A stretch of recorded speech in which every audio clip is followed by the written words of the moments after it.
Yeah, let's have it recorded. It just started recording the second you said that, so we got that so far. All right, great. Ben and Laura are arguing. Mom and Dad are arguing about Laura's new haircut and the fact that Ben didn't. We're not arguing, but look, in my defense, I have made it clear several times that I need this thing to be recording as soon as possible. We have to waste as little time as possible because of my data plan. And then secondly, the first thing you said to me when I do have a new haircut is you offered me a wig. So in my defense. I did, that is right. I did offer you a wig. You know what it is? I didn't see, you weren't in focus yet. Like, and all I could kind of see was you, but I couldn't see where your hair was. You're not very observant. I'm not insulted. It looked like you had just taken your hair and kind of put it up quickly. I couldn't see what I was looking at yet. And then you came into focus and I saw that you have a really cute new haircut. I like it. Thank you. Yay. So episode 9, girl, we're paring down. Yes. I feel like you're a little quiet. Am I a little quiet? It's my volume was really low. It's not you. Oh, okay. Someone said our volume was quiet in a recent episode. Do you know why that was? What, the conjoined one? Was that the one? I don't know. Who said it? I forget who, but someone commented on the YouTube channel, I think, that your mic was a little quieter. And then they said, oh, I see why Ben reached over and turned your microphone down during the episode, which would explain why I've always thought my arm was 3,000 miles long.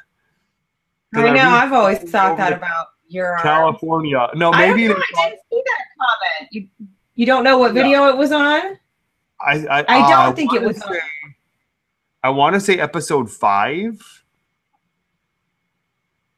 All right. Well, I will say, just from working on the where did my hangout go? Where are you? I lost you. I'm not going to look for that comment right now because it's a waste of time for me to look for that comment right now. But I will say is that you and I both are. That's offensive to people. I will say that you and I both are sometimes using our phones for these, and the sound is better when we don't. So yeah, maybe that was it. Well, at any rate, they said it was fixed. They said it was fixed with the next episode. So, but yeah, so I hope you guys. Yeah, well, each episode the sound has been a little different depending on what we're doing.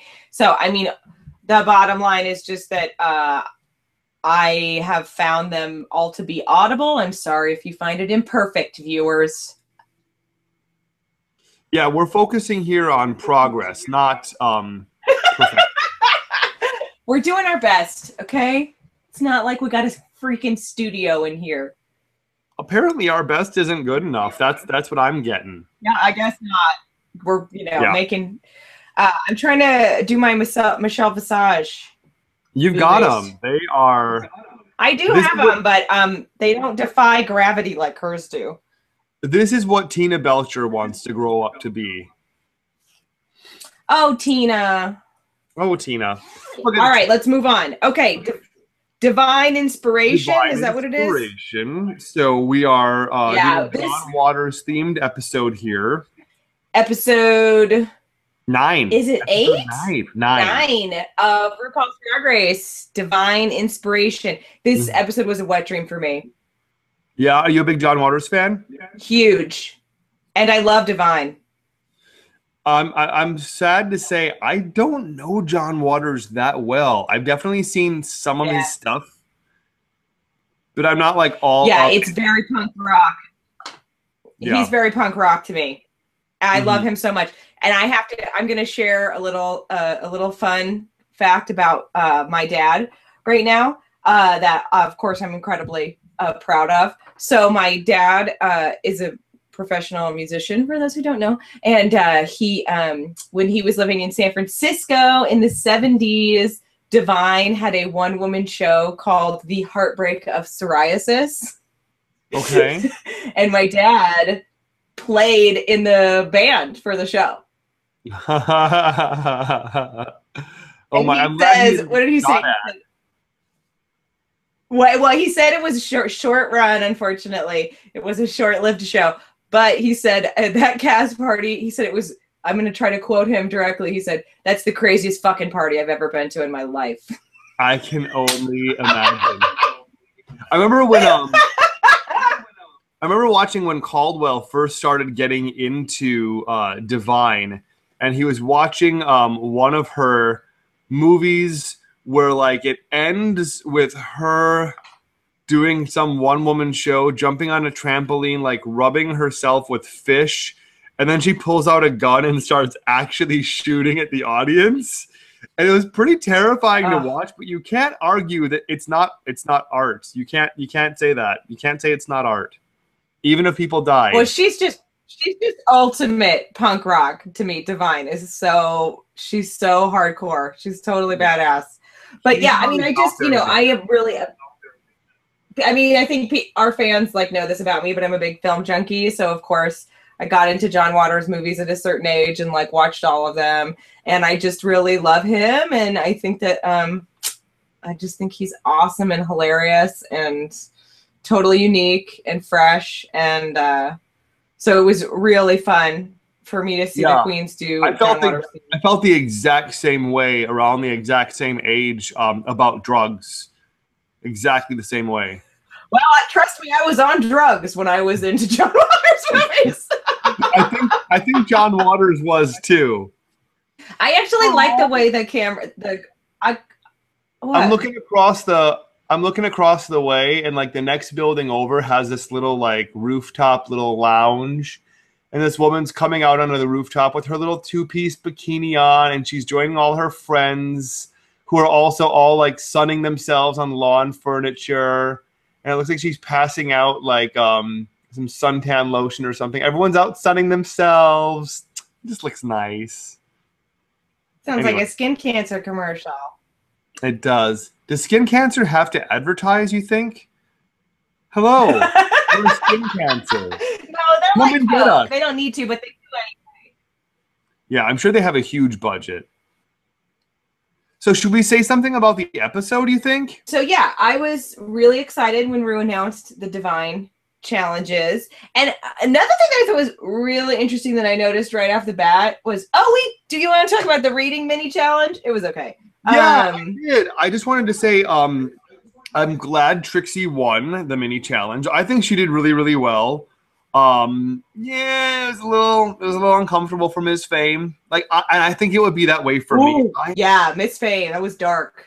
Yeah, I think it would be. I think that's how it would go down for me. Like, that's another example of Miss Fame, who is so funny when she's just being herself, but then. Like people always tell me that I'm funny, and I'm like, yeah, not when I'm trying to be. Like when I'm trying to be funny, crickets. But when I'm not trying, it's not easy to bomb ever. But there's part of me that thinks that reading challenge is coming, and as you get to know the queens, you got to start filing that away in advance. You know, and you can tell that a lot of them really do. But also there's those queens out there. Like, I know queens out there who just, like, they can read at the drop of a hat. And it's the easiest thing in the world for them to read. And there are some queens I know, like this one queen that lived with us for, like, a month or two while she was, like, down on her luck. Caldwell and I have this ongoing contest for, like, who is the most ingracious house guest we've ever had. Like, we would take people in who had nowhere to go. People who had nowhere to go would like come live with us for 2 or 3 months. We had people steal from us. We had people like insult us in our own home. People lie to us. And one of those queens, I'm not going to say who, but she's the hairiest drag queen in town. And everything she ever says or does is a read. And her she's as good at reading as some people are about being pretty. Anyway, that was an attempt at a read on my half. And you see, I don't do it really well. I can't read. Yeah, it did not go well. But I would read. I would get up in the morning, like I'd get out of bed, and like I didn't have my coffee yet, and I'd be like shuffling out in the hall to go to the bathroom, and she'd see me there, and she's like, "Oh, look at her, Mrs." And I was like, "Can you not read me? It's 8 in the morning. I'm not awake, and I'm just trying to go and urinate. Do I have to be read? How about you read me once you actually are contributing rent, and we're not putting a roof over your head like it's the fucking Astrodome? How about that? You can read me then. Well, I do have to say that for those of you who do not know Ben or Honey and Bob, the drag queen, they literally take in strays all the time. So to win the Rudest House Guest award from them is really a serious accomplishment. Yeah. I mean, if someone was just putting a roof over my head for 2-3 months while I was down, but like, so like, it's one thing to be like ready to read, but for your reads to actually be witty, like, oh, that's also a very clever joke, and you came up with it off the top of your head. That is a thing I don't think it's that I can't do it. Like, I can't do it readily. Like, when I know I need to read, I go in on myself and I forget what to say. But me on the reading challenge, I'd be like, Miss Kennedy, you're not really nice. You're like kind of, I don't like you, and you should be nicer to people. Miss Pearl, your eyes don't open really far. And, you know, I don't care if you are from New York. Fuck you for wearing fur, jerk. And Trixie, you're nice. So let's hang out. Like, I literally, like, that would be me trying to read. That would be me. I would just turn it into a read of myself. I guess I'd have to. But yeah, that was all pretty painful. I'm glad Trixie won this challenge. She slated it. I'm looking at my notes. She did good. Here. Yeah, I thought that. Who else did I think did good? I thought Pearl did good. I thought Ginger did pretty good. I actually feel like everybody did pretty good. The only real painful one was Fame. Yeah.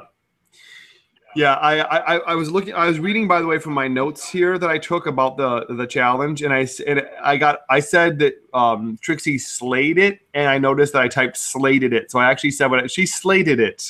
She's like, Trixie Mattel. Yeah, I heard you say slated. I just didn't really feel like challenge. Take one, slate. That would be slating it. I heard you say slate, but I didn't get the joke because there isn't. It wasn't a joke. It wasn't a joke. It was just a typo.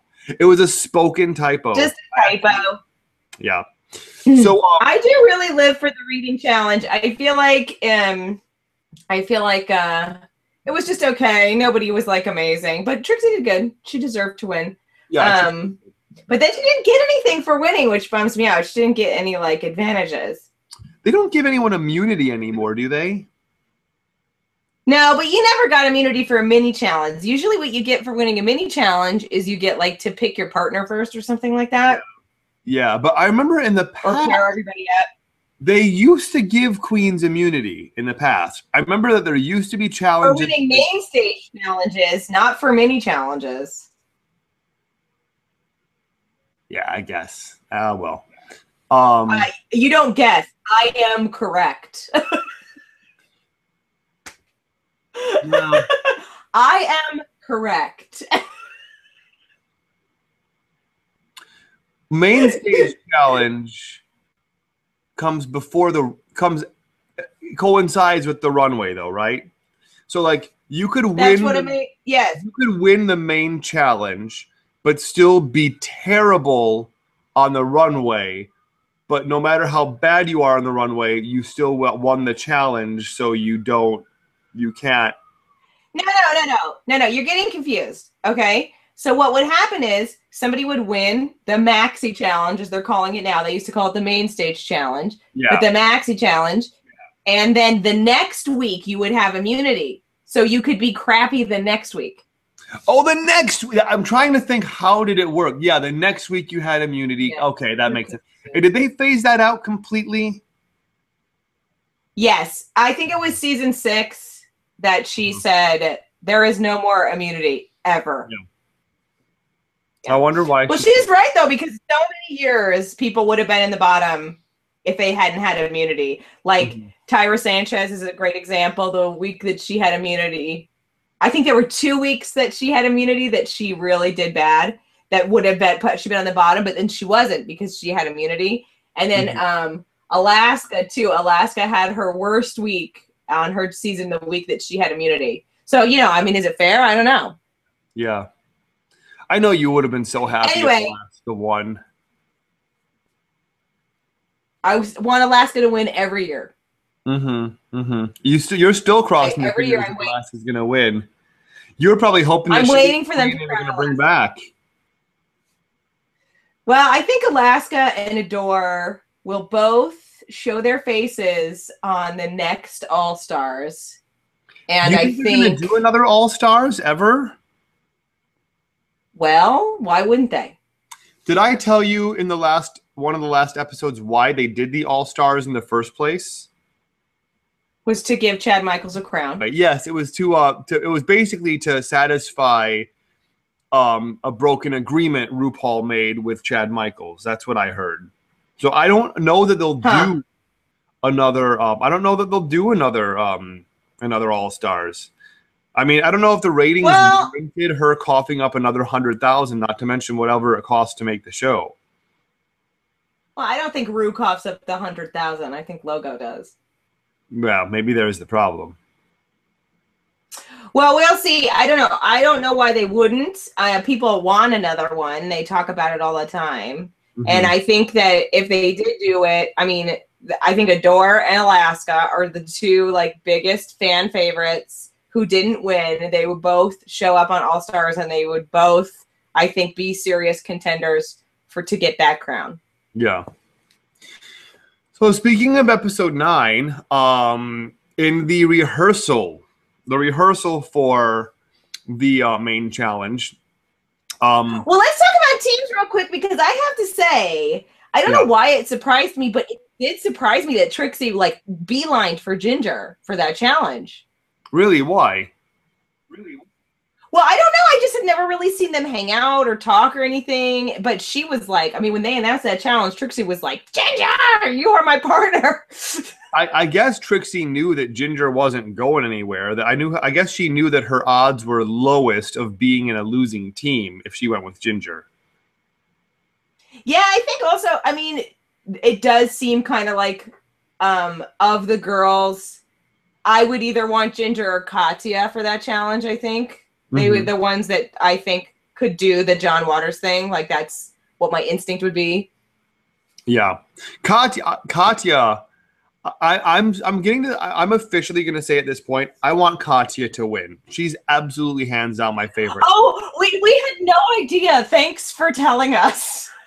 Oh, have I mentioned this before? She just has my heart. Obviously, glaringly, obviously, Team Katya. It's out of control. Yeah. And Ginger, I get why everyone thinks she can win, but here's the thing. I see Ginger as always kind of being more or less the same thing. Like, Ginger doesn't really strike me as being the most versatile, whereas Katya, I mean, like, there's just nothing Katya can't do. I mean, she's constantly surprising me, especially in the Untucked episode. I'm just going to stop you right here, because no one is asking you to compare Ginger to Katya, yet you have done it in several episodes. You don't know who calls me up at night, and you don't know what they ask. I tell you what, but we're not down to top 3 yet. It's not Ginger versus Katya, but I think your love of Katya is so pure, and I respect it. But your love of Katya is so deep and so pure that you feel the need to defend her against anyone that you feel threatens her chances. Thank you. I'm glad that you are happy for us. I actually feel of all episodes of Drag Race, I don't think I've ever seen a queen on Drag Race, aside from Trixie, who I would hang out with because I know her, but I've never seen a queen before who I've been like, I would love to hang out with that queen. I would love to hang out with Katya. I think we would get along just swell. Well, I relate because I feel that way about Bianca. So, like, I totally was so hardcore into Bianca last year. Like, I mean, like, no one could falter my Bianca love. And my good friend out here, who was also a Drag Race fan, we were at, like, a bonfire, and he was like, I gotta tell you, I think I'm Team Adore. And I almost killed him.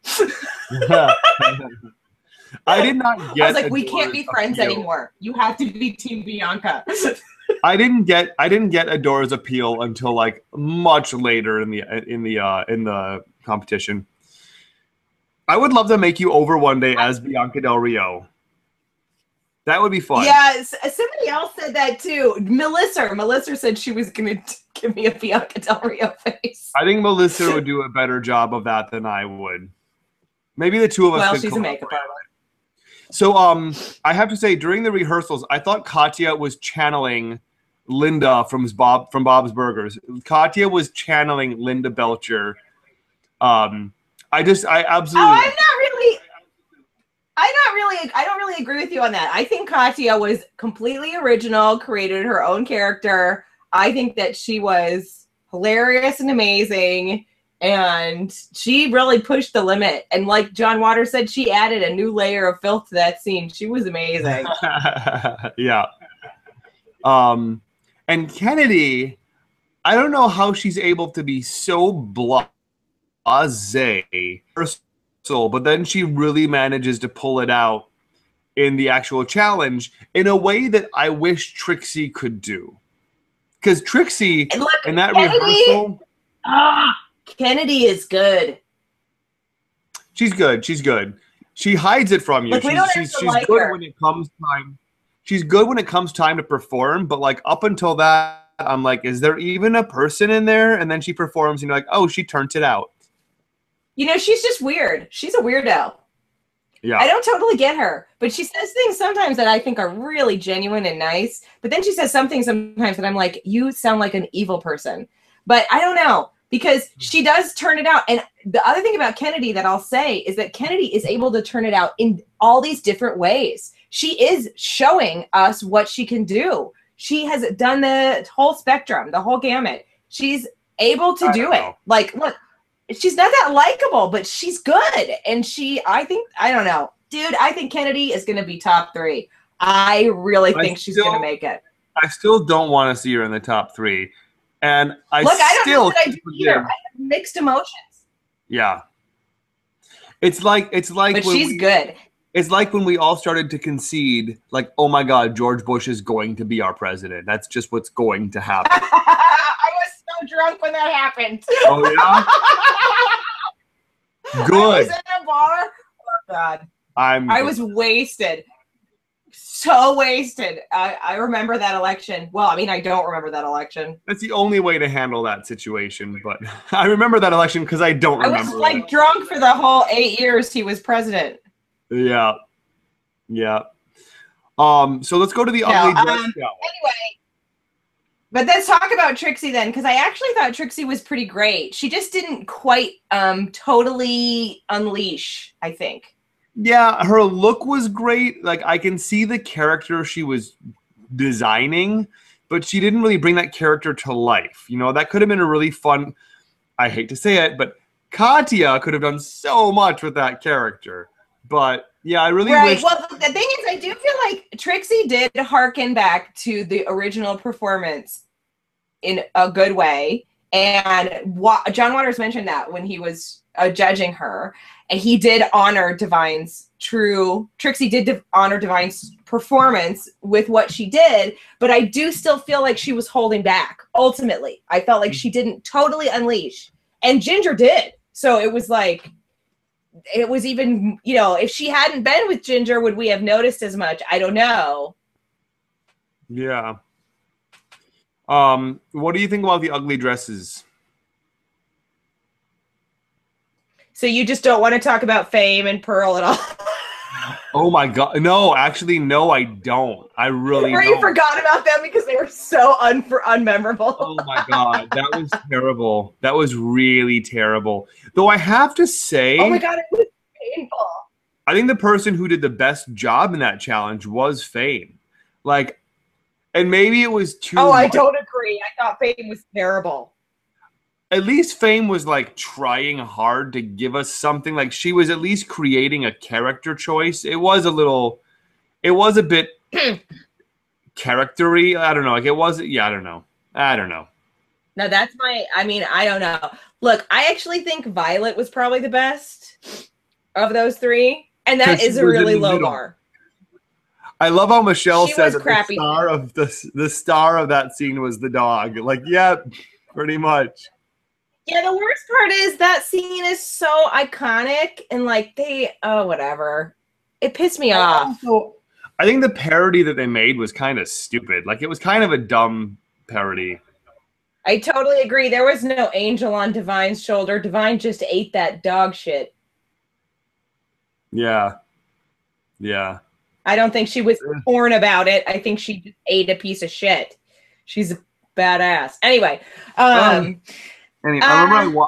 remember I watched that scene once, and that was like, I'm not going to mention specific drugs by name, but like that was at like the worst. That was like at the worst of it. And I was dating a dealer, and we were on uppers, downers, and candy corn.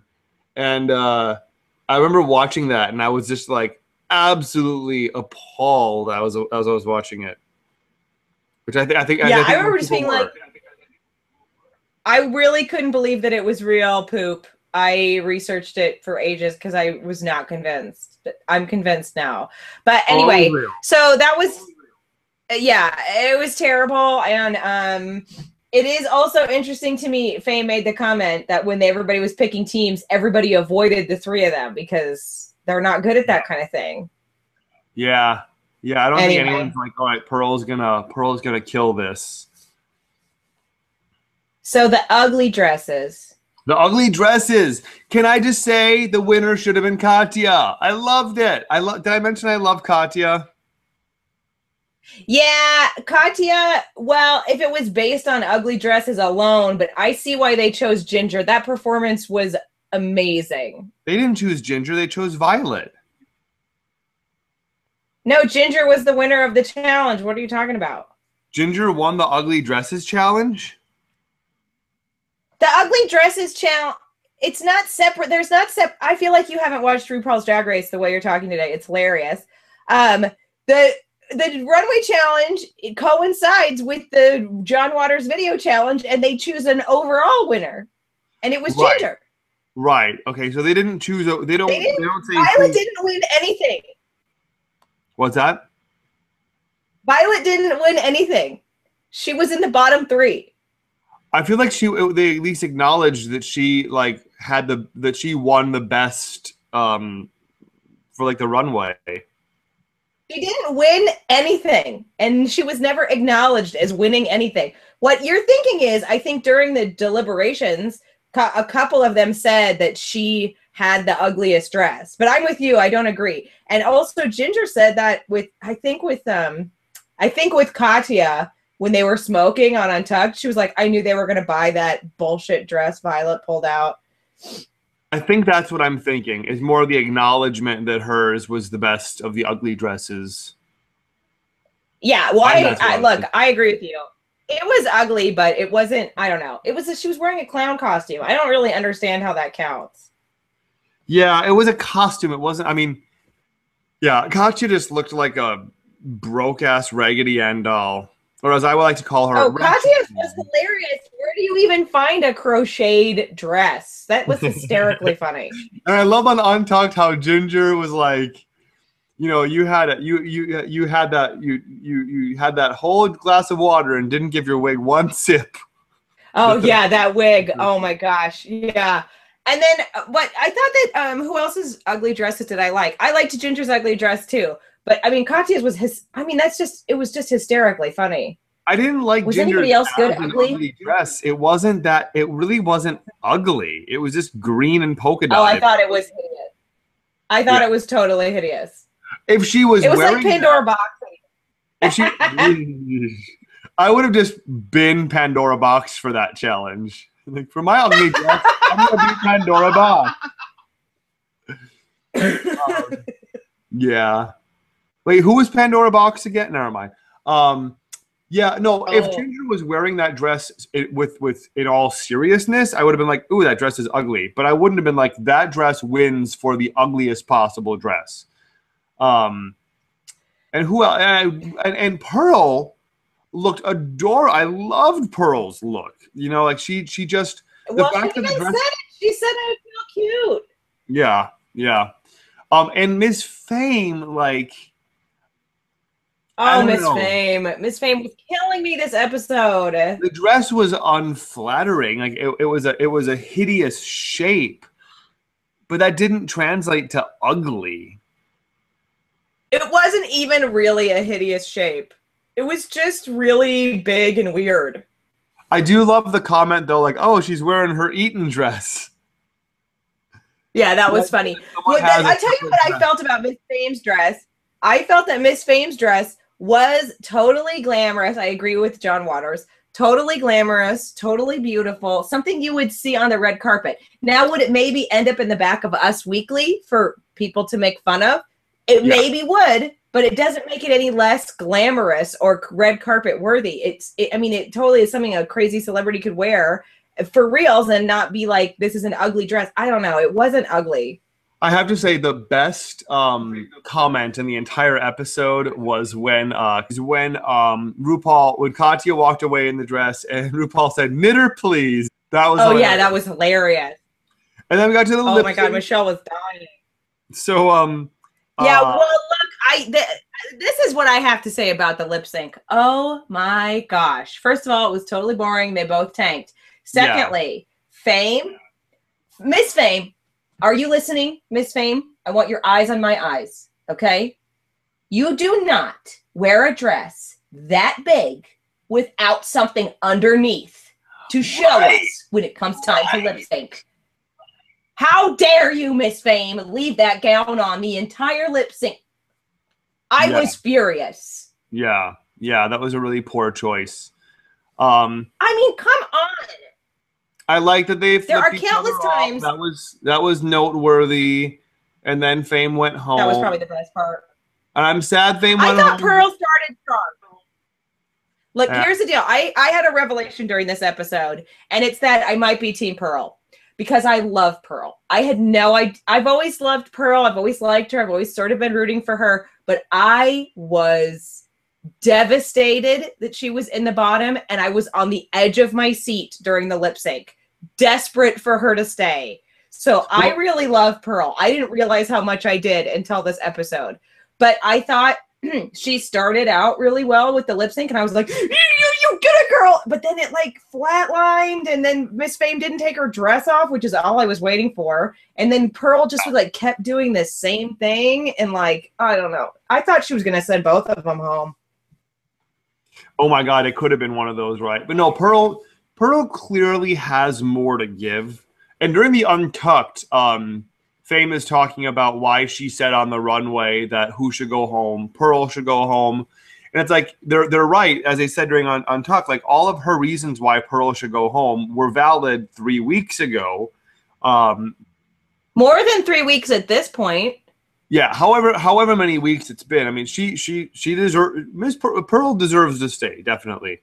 I wonder, so now we're down to how many? Pearl has put the work in, shown what she can do. And I like Pearl. I think Pearl is funny. I think she looks great. Obviously, I love Pearl. I'm in love with Pearl. This is something I need to admit. I'm really in love with Pearl. So I'm rooting for Pearl. Mm-hmm. So you're Team Pearl. I'm Team Katya. We're down to who now? Pearl? I'm worried to commit to Team Pearl because I'm worried I'm going to lose her, but I love her. So we're down to who? We're down to Pearl, Katya, Trixie, Ginger, Violet, Kennedy. So we're down to the 6. So who's going home next? We should start doing predictions at the end of each of these. Who's going home next? Oh, well, especially because we're so down to the wire. It's intense. So I think Violet is not going to last too much longer. I think it's going to either come down to either Violet or Trixie next episode. I think I figured out. I'm a little worried about Trixie too. I think here's the deal. I'm worried about, this is who I'm worried about, and I like them all. So, but Trixie, Violet, and Pearl. Those are the 3 that I'm worried about on the bottom. Yeah. But we are at the point where everybody can be on the bottom. This is where we start to lose everybody. So why don't we start from here out? It will only have a few of these, but why don't we start from now on doing a guess of who's going home? So I'm going to call it top. That's bottom so hard, though. Do you? What? It's so hard to make that prediction because you don't know anything could happen. I'm going to guess that bottom 2 next week is going to be Violet and Trixie. Really? Not Pearl? I hate to say it, but like traditionally, the girl that comes back goes home pretty quickly. And secondly, I really hate to say this. Trixie is a fierce queen, but I'm not seeing her bring it in the performances. Well, it's also like, look, I got to be real. If Trixie made it to the top 3, I wouldn't think that she deserved to win simply because she hadn't been there every week. Interesting. Yeah. Well, but she also didn't. Like, I wouldn't feel that she had earned it the way that other queens had. Yeah, but maybe she didn't deserve. Maybe she hasn't been there, but she also did not deserve to go home as early as she did. There was no reason she should have gone. She didn't. You're right. I agree. So what are you gonna do? I don't know. Look, for everyone giving her shit Katya, Katya, Ginger, Kennedy. I think that's the top 3. I could see that. Yeah. I don't necessarily like it, but I think that might be it. I think we're probably gonna lose Violet, Trixie, and Pearl. Yeah. Yeah, I can see that. We're losing the kids. All right. Is that it for this episode? That'll be an interesting top 3. That'll be a hard top 3 for me because I don't know who I would root for in that top 3. I also get that we haven't had a big girl yet as the winner, and I know that there's a real need for that with certain, some of the audience really wants to see that happen so they can say, oh, it's happened before. But it's true. But I don't feel like you just assign the winner just because, well, you're big, we'll give it to you. Like, I would if I could go see Ginger tonight or go see Katya tonight, I would be in Katya's audience in a heartbeat. Right. Well, the other thing I'm going to say is that I think that, because we do, as viewers, our opinion does matter towards the crowning because Ru does wait until after the show has aired to pick the winner. And I know that she is affected by what viewers are saying online and all that. And so the thing for me is if Katya gets into the top 3, which I think she can, I really do. And if she gets into the top 3, she's got fans. People are really into Katya, I feel like. So, people are going to be rooting for her. And that's the thing. As much as I love Ginger, and I really do, and I really do like Ginger, although I have this strange sudden realization that I'm Team Pearl. But I feel like if Ginger and Katya were in the top 3, I would root as much for both of them. I don't think I'd be married to one of them winning. I like them both so much, Mm-hmm. Yeah. Agreed. And I agree with you. If Katya was in town, I would bother. I would get my butt over there. Yeah. Oh, absolutely. It's getting exciting. It's getting heartbreaking because queens we love are going home. And I will say that I loved Miss Fame. Team Chicken. Have you seen that hashtag? She should have been a chicken. She should have been a chicken. And I think that's a great note to end on. Team Chicken. Team I Chicken. love you, Miss Fame. I love you. I hope you come to San Francisco. I can meet you. I'm sorry you had to go. But let's see what happens next week. Oh, God, it's getting so exciting. It is. It is. That's why I look so excited. Okay, bye, guys. Thanks for the crew members for making this possible. We love you. Bye. Katya. We love you.